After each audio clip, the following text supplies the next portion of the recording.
at 6. I am Lawrence Umoiti. The Central Bank of Nigeria has warned Nigerians to be wary of counterfeit naira notes in circulation amid reports of currency shortage in the country. In a statement released on Friday, the Apex Court advised deposit money banks, financial houses, bureau de change, and the public to be vigilant and implement necessary precaution. The central bank assured the public that it is working with law enforcement operatives to apprehend those responsible for circulating counterfeit currency.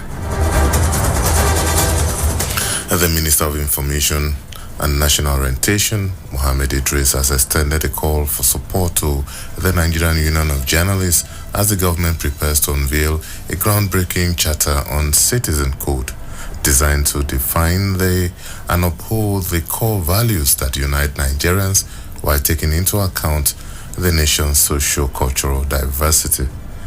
The minister stated this in Lagos on Thursday night at the second NUJ milestone recognition of media icons in Nigeria, said the charter would seek to entrench in all Nigerians a balanced understanding of their rights and responsibilities as citizens of the greatest black nation on earth. Kaduna State Governor Senator Obasani said there is no religious or ethnic cleansing in the state following the accidental bombing of Todombere village in Igabi local government area of Kaduna State. The governor's reaction comes 5 days after the tragic incident that left over 85 people dead and several others injured. According to the governor, the Christian Association of Nigeria led a delegation to the Kaduna State Government House to commiserate with the state government and the local government area.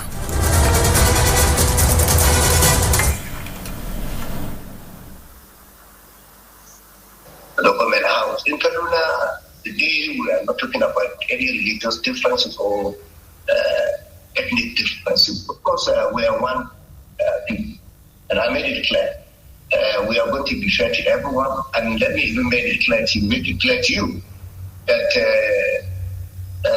even the Christian community under the leadership of the current chairman came out openly and sympathized and commiserate with the people of Tudunbiri in the local government. So in Kaduna, we were working together, we have interreligious harmony, we came together as a team to go to the site, even the time we were there, the dinner we were there. So we're working as one family.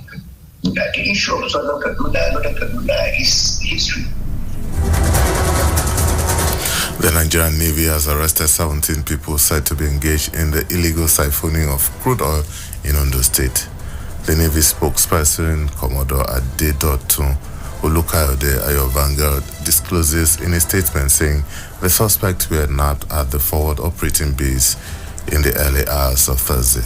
Also intercepted by the naval authorities was a 77-meter-long motor tanker. The naval spokesman stated that on arrival at the scene, it was discovered that the vessel was actively involved in siphoning crude oil from both sides of the wellhead. The Kano State Police Command on Friday vowed to take stringent measures against any planned protest or anything that would breach the peace being enjoyed in the state ahead of the Supreme Court judgment on the state governorship election. The warning came as tensions had continued to build in the ancient city in anticipation of what would be the outcome of the judgment.